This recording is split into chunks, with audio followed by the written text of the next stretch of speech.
So I don't know why today, of all the days that I began my social media and just really get myself out here, the first topic I picked to talk about is the entities that exist among us and around us on the earth, and how we're all here together.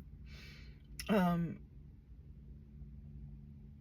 I feel like a lot of the things that are happening, um, you know, on earth with humans, and all the transhumanism, the gender swapping, and all these things are good.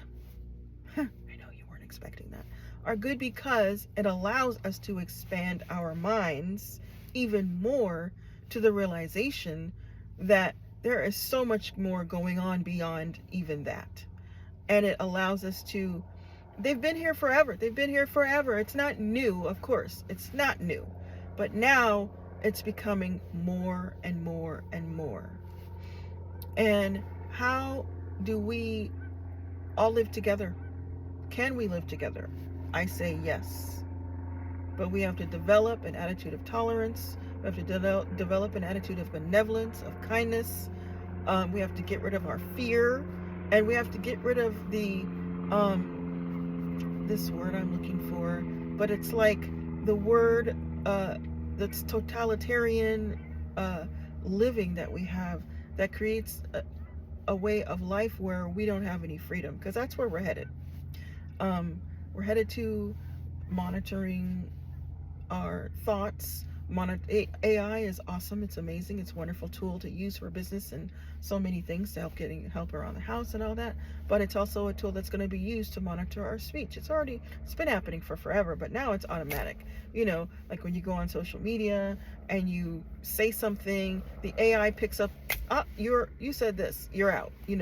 Oh, you said this, we're gonna demote you, or we're gonna take your page away, or we're gonna shadow ban you, or whatever. It's instant.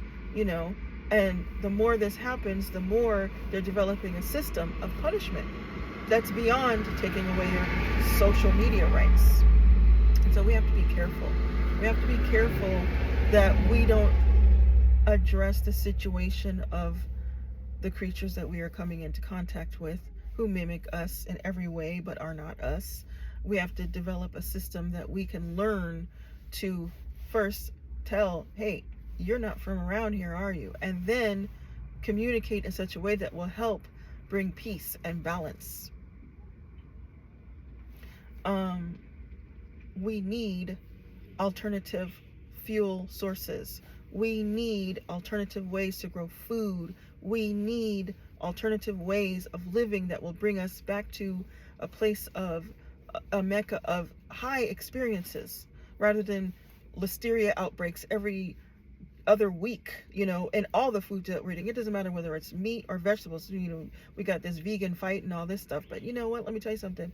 Worms and bugs grow on your vegetables and on your meat and everywhere. So you can't just make a blanket statement. Don't eat meat, don't eat vegetables, don't eat these, don't eat that. It's everywhere. It's on everything. You can't get rid of it, right?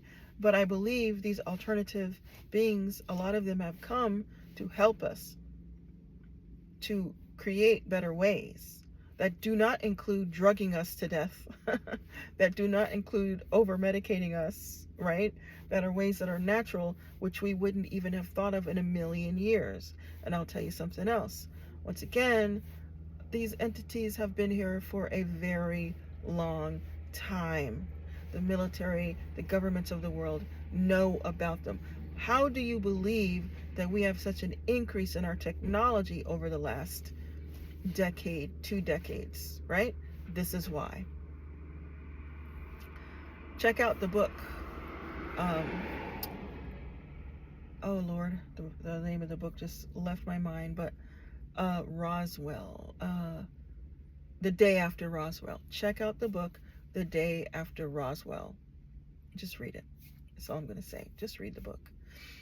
In any case, I can't even remember the author's name, but he was an ex-military guy who was tasked with the job of taking the technology from the ships that they found at Roswell and creating technology from those ships. There's a name for that, and it just left my mind. But I want to get this information out. It's time. I have a lot of things to share, and this is how it begins.